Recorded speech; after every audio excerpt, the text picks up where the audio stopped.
শুভ দুপুর বন্ধুরা। তো তোমরা সকলে কেমন আছো? আশা করছি সকলে খুব ভালো আছো, সুস্থ আছো। আজ নতুন আরও একটি ভিডিও তোমাদের সকলকে জানাই অনেক অনেক ভালোবাসা। আজকে কিন্তু ওই যে হচ্ছে বৃহস্পতিবার 23শে জানুয়ারি। তোমাদের সঙ্গে আগের দিনের ভিডিওতে আমি এই যে এর আগেটাই শেয়ার করেছি, মানে ভিডিওটা পুরো তোমাদের সঙ্গে আমি শেয়ার করতে পারিনি। কারণটা তো তোমাদের বলেছি, অনেকটাই ব্লগটা বড় হয়ে যাচ্ছিল। তো যাই হোক, এদিকে দুপুরের খাওয়া দাওয়া মামামকে দিয়ে দিয়েছি, আর তার সঙ্গে কিন্তু এদিকে একটু ফটো তুলছি এখন দিদির সঙ্গে। আমার দিদি এসেছে একটু আগেই, তাই ভাবলাম কটা ছবি তুলে নিই আর একটু ভিডিও করে নিই। এখনও প্রচুর কাজের চাপ রয়েছে, তার মাঝে মাম্মামকে খেতে দেওয়া হয়ে গেছে। আর আমার লুকটাও তোমাদের সঙ্গে একটু হালকাভাবে শেয়ার করলাম, আগে যদিও শেয়ার করেছি।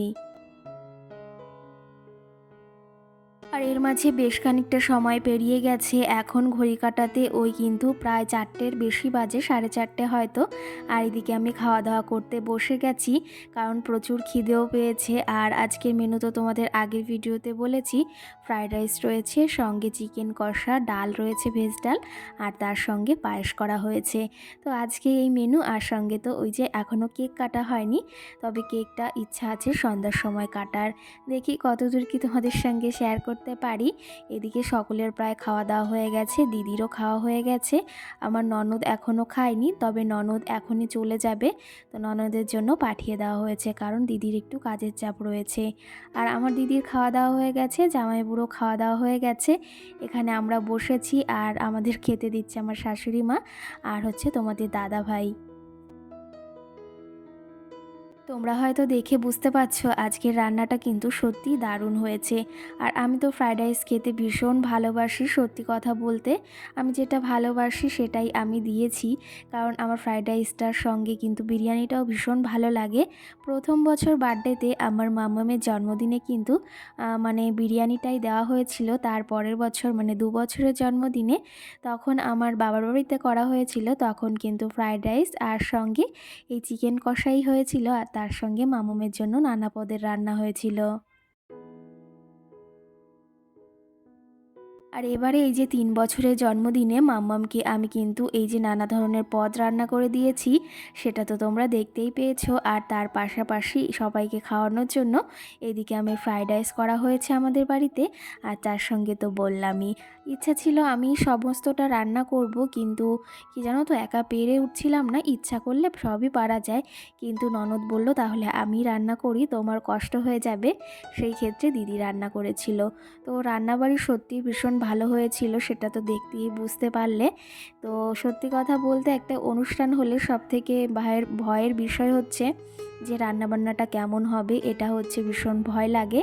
তো যাই হোক, এদিকে ওই যে বাড়ির পাশে যে পুচকেটা আছে, ওর কিন্তু সবে 11 মাস বয়স হয়েছে। আর এদিকে দেখো খাওয়া দাওয়া করছে, একাই কিন্তু খায়, আর সেটাই তোমাদের সঙ্গে একটু দেখালাম। আর এখন দেখেছো সন্ধ্যা হয়ে গেছে, আমার দিদি খাওয়া দাওয়া তো তোমাদের বললাম করে নিয়েছে। আর আমার মাম্মাম সোনা এদিকে যাবে না, একদম ভীষণ কান্না করছিল। তো ওকে টাটা দিয়ে দিলাম, ও এখন একটু টাটা দিয়ে দিল, আর দিদি ওরা এদিকে বেরিয়ে পড়লো।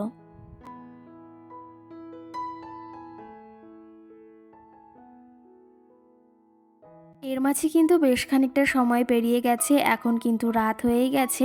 ওই ঘড়ি কাঁটাতে 6টা কিংবা 6:30 মতো বাজে। আর বাজারে এসেছি, এখানে ফার্নিচারের দোকানে এসেছি, দেখছি কোন জিনিসটা পছন্দ হয় মাম্মামের বার্থডেতে দেবে। এটা হচ্ছে আমার মানে দিদি বাড়ি থেকে দেবে। তো সেই ক্ষেত্রে ভাবলাম যখন পয়সাটাই দেবে, তাহলে সেই পয়সাটা দিয়ে একটা জিনিস অন্তত কিনি, তাহলে আমার সংসারেরই কাজে লাগবে। আর জানো তো পয়সা থাকলে ঠিক এদিক ওদিক করে খরচই হয়ে যায়, আর সেটা না আমার ভালো লাগে না, মনটার ভেতরেও কেমন একটা খুঁতখুঁত লাগে। তো সেই ক্ষেত্রে এখানে পয়সা দিয়েছে, দিদি বলল তাহলে তোর যে জিনিস পছন্দ হয় সেটা নিয়ে আয়। সেই জন্যই এসেছি বাজারে, এই যে চটজলদি করে বাড়িতে গিয়ে আবার কেক কাটিং করা হবে, একটু ব্যস্ততার ভেতরই রয়েছি। এখানে আমার দেওরকে নিয়ে এসেছি, ওই যে আমাদের গাড়ি ওখানে রয়েছে। দেখি কি পছন্দ হয়, ইচ্ছা আছে জানো তো একটা ওই যে খাওয়ার মানে ডাইনিং টেবিল নেব। দেখি কতদূর কি সম্ভব হয়। প্রথম ওই দোকানটায় গিয়েছিলাম, খুবই প্রাইস চাচ্ছিল, মানে প্রচুরই দাম চাচ্ছিল। তো এই দোকান থেকে আমাদের অনেক কিছুই নেওয়া হয়েছে টুকিটাকি। তো এই দোকানে একবার আসলাম, চলেই যাচ্ছিলাম, তো ওই দোকানে আসলাম, দেখলাম এখানে কিন্তু কম প্রাইসে বেশ ভালো ভালো জিনিস আছে। তো ভাবলাম তাহলে এই মানে টেবিলটাই নেওয়া যাক।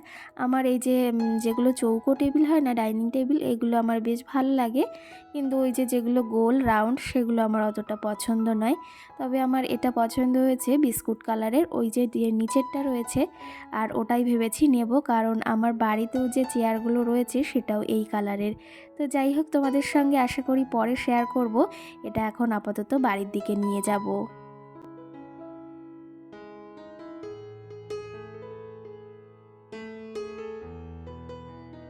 আজকে কিন্তু মাম্মাম সোনার বার্থডেতে কী কী গিফট পেয়েছে সেটা তো তোমাদের একটা দেখিয়ে দিলাম, আর একটা হচ্ছে সেটা সারপ্রাইজ রয়েছে, তাও তোমাদের বলেই দিই। তো সেই ক্ষেত্রে না বলবো না, সেটা বলে দিলে কি করে সারপ্রাইজ থাকবে। তো ওর পিপি কী দিয়েছে সেটাও তোমাদের অবশ্যই আস্তে আস্তে বলার চেষ্টা করব যখন সেই জিনিসটা আনবো। তো যাই হোক, এটা ওর মাসিমণি দিয়েছে, আর এই কেকটা অর্ডার করেছিল আমার মেজো দেওর, মানে যে দেওরটা আমার বাড়ি থাকতো। ও ওই যে যে দিল্লি থাকে সেখান থেকে অর্ডার করেছিল, আর সেই কেকটা নিয়ে এসেছে। ভীষণ ভালো লাগছিল দেখতে, আর নিচে দেখতেই পাচ্ছ আমার মাম্মাম সোনার নাম লেখা রয়েছে। আমার মামাম সোনাকে এদিকে দেখো এই ড্রেসটা দিয়েছি কিন্তু আমার কাকা শ্বশুর, বাড়ির সামনে যে কাকা শ্বশুর আছে না, ওই কাকা শ্বশুর, নোয়া কাকা শ্বশুর, এটা দিয়েছি। ভীষণই ভালো লাগছে মামামকে, দেখো একদম পরীর মতো লাগছে। আর এই যে রিং ফ্লাওয়ারগুলো পরিয়েছি, এটাও ভীষণ ভালো লাগছে। আর কেকটা কেমন হয়েছে অবশ্যই তোমরা কমেন্ট করে জানিও। এখন কেক কাটিং করা হবে, সবাই চলে এসেছে দেখেছো। ইচ্ছা ছিল একটু বিকাল বিকাল করব, কিন্তু সন্ধ্যা হয়ে গেছে। যাই হোক, এখন কেক কাটিং করা হবে। দেখো সকলে এখানে এসেছে, আর সবাই তোমাদের হাই বলছে। অনেকেই জানে যেহেতু আমি ভিডিও করি, আর সবাই তো দেখে যে আমি ভিডিও করি, সেই ক্ষেত্রে তোমাদের একটু হাই বলে দিল।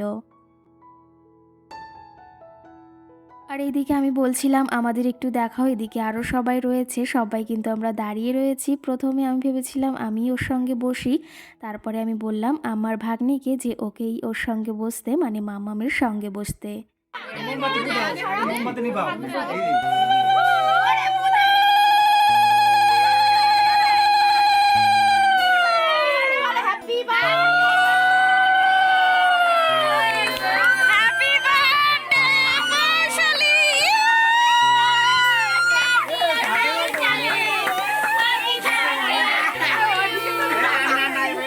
কিন্তু কেক কাটিং এই যে কমপ্লিট, এখন মাম্মাম সবাইকে কেক খাইয়ে দিচ্ছে। আর আমার মাম্মামের এই ড্রেসটা কেমন হয়েছে তোমরা অবশ্যই জানিও তো। আমার তো ভীষণ ভীষণ পছন্দ হয়েছে, আর মাম্মামকে কেমন লাগছে সেটাও তোমরা অবশ্যই জানিও। আর আজকে কিন্তু এই ঘরটা বেলুন দিয়ে সাজিয়েছে আমার ভাগ্নি। ও জানো তো আমার বন্ধুর মতো, তোমাদের তো আগেও বলেছি, ভীষণ ভালোবাসে আমাকে, আর আমিও ওকে ভীষণ ভালোবাসি। এইদিকে আমার মা দেখো আমার মামামের হাতে 500 টাকা দিয়েছে। আমি এবার সেটা বলছি মা নিয়ে নাও, না হলে কখন ছিঁড়ে ফেলবে সেটা তো বলা যায় না, পরে আমাকে দিয়ে দিও। তো সেই ক্ষেত্রে এখানে মাকে আবার দিয়ে দিলাম, আর মামাম সোনাকে ওর দিদুন এই যে 500 টাকা দিয়ে আশীর্বাদ করলো।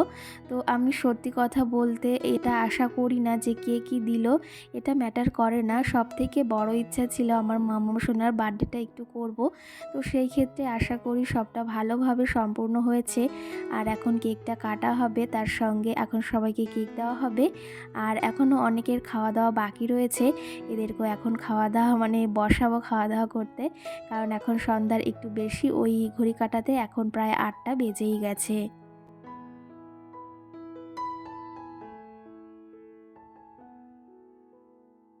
আর পরবর্তী ভিডিওতে আশা করি তোমাদের খুব তাড়াতাড়ি মাম্মাম সোনা বার্থডেতে কী গিফট পেলো সেটা দেখানোর চেষ্টা করব।